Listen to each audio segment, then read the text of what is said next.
এখন আমরা সমাধান করব অষ্টম শ্রেণীর গণিত বইয়ের অনুশীলনী 2.2 এর 8 নং প্রশ্নের। আমাদের 8 নং প্রশ্নটা কি আছে?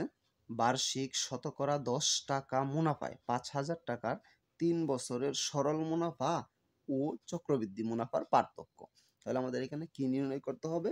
আমাদের যে 5,000 টাকা দেওয়া আছে এবং শতকরা মুনাফার হার দেওয়া আছে 10%, 3 বছরের সরল মুনাফা নির্ণয় করতে হবে এবং 3 বছরের চক্রবৃদ্ধি মুনাফা নির্ণয় করতে হবে এবং দুইটার পার্থক্য নির্ণয় করতে হবে। আমাদের অঙ্কটার মধ্যে 3টা অংশ আছে, আমাদের 3টা ভাগে অঙ্কটা আমাদের সমাধান করতে হবে। তার জন্য আমরা কি করব?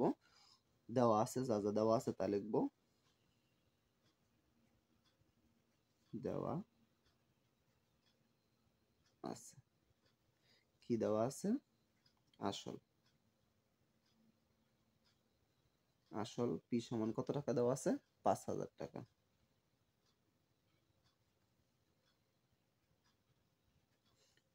টাকা। তারপরে দেওয়া আছে সময়। সময় n দ্বারা প্রকাশ করা হয়, n সমান 3 বছর। তারপরে দেওয়া আছে মুনাফার হার।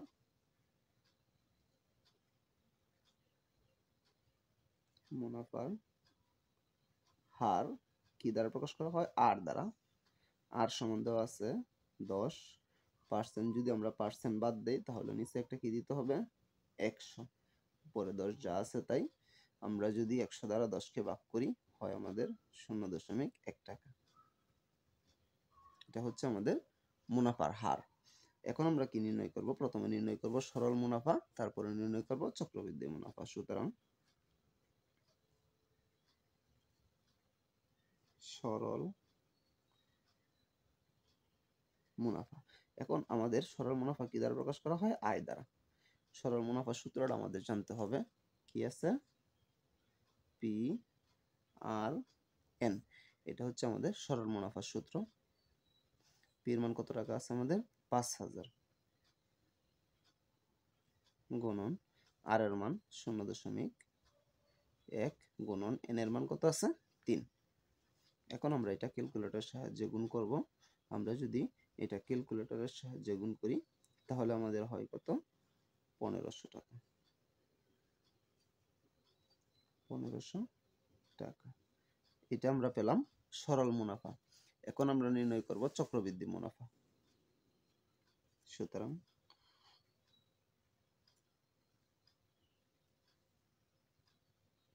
চক্রবৃদ্ধি মুনাফা। চক্রবৃদ্ধি মুনাফার সূত্রটা আমাদের জানতে হবে। চক্রবৃদ্ধি মুনাফার সূত্র আছে পি ইন্টু 1 যোগ আর পাওয়ার এন মাইনাস পি। এটা অবশ্যই মুখস্থ রাখতে হবে, সূত্র ছাড়া অঙ্ক করা সম্ভব না। তাহলে পি ইন্টু 1 যোগ আর পাওয়ার এন মাইনাস পি। পি এর মান কত আছে আমাদের? 5,000। উপরে দেওয়া আছে ব্র্যাকেট 1 যোগ আর এর মান কত? 0.1। উপরে এন, এন এর মান কত? 3, এই যে সময়। তারপরে আবার পি আছে, পির মান আবার কত? 5,000। আমরা দিলাম। দেওয়ার পরে এই 5,000 যা আছে তাই ব্র্যাকেটের ভিতরে যদি আমরা যোগ করি তাহলে 1 যোগ 1.1 কত হয়? 1.1। উপরে পাওয়ার 3 যা আছে তাই, 5,000 যা আছে তাই। এখন আমরা এটা কি করব? 5,000 এর সাথে 1.1 কি আছে? গুণ আকারে আছে এবং 1.1 এর উপর পাওয়ার কত আছে? 3 আছে। আমরা জানি কি কোন সংখ্যার উপরে পাওয়ার যত থাকে এই সংখ্যাকে ততবার গুণ করতে হয়। তাহলে যেহেতু 3 আছে উপরে সেহেতু 1.1 কে 3 বার গুণ করতে হবে। তাহলে আমরা 5,000 গুণন 1.1 গুণন 1.1 গুণন কত আছে? 1.1 বিয়োগ কত? আবার 5,000 দিলাম। দেওয়ার পরে আমরা যদি এটা গুণ করি তাহলে কত হয় আমাদের? হয় হচ্ছে এটা যদি আমরা ক্যালকুলেটরের সাহায্যে গুণ করি তাহলে হয় আমাদের 6,655 বিয়োগ কত? 5,000। আচ্ছা, আমরা যদি এই পাশে করি পাশে করতেছি, অল্প একটু বাকি আছে এই কারণে এই পাশে করতেছি। তাহলে আমরা কত পেয়েছি ৬৬৫৫। এখান থেকে যদি ৫,০০০ আমরা বাদ দেই তাহলে আমাদের কত থাকবো, বা থাকবো কত ১,৬৫৫ টাকা। এইটা আমরা কি পেলাম, এটা আমরা পেলাম চক্রবৃদ্ধি মুনাফা। আর আমরা এদিকে ১৫০০ টাকা কি পেয়েছিলাম, সরল মুনাফা। এখন দুইটার শুধু পার্থক্য নির্ণয় করব। সুতরাং পার্থক্য সমান কত হবে আমাদের, ১৬৫৫ বিয়োগ ১৫০০ সমান কত হয়, ১৫৫ টাকা। তাহলে আমাদের এখান থেকে তিনটা জিনিস নির্ণয় করতে বলা হয়েছিল।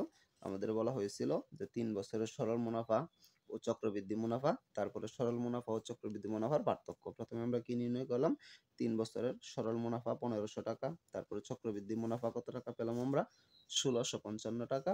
তারপরে আমরা দুইটার পার্থক্য করলাম, বড়টা থেকে ছোটটা বিয়োগ করলাম, ১৬৫৫ বিয়োগ ১৫০০ কত টাকা থাকতেছে আমাদের, ১৫৫ টাকা। তাহলে আমাদের উত্তর কত, ১৫৫ টাকা।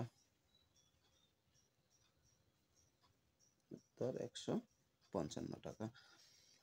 তাহলে এটাই হচ্ছে আমাদের উত্তর। আমি আশা করি আমি বুঝাতে পেরেছি। তারপরেও যদি কারো কোনো সমস্যা থাকে অবশ্যই আমাকে কমেন্টে জানাতে পারো, আমি সমাধান করার চেষ্টা করব ইনশাআল্লাহ। পরবর্তী কোনো ভিডিও নিয়ে তোমাদের মাঝে অবশ্যই আসবো। সে পর্যন্ত সকলেই ভালো থাকবা। আল্লাহ হাফেজ।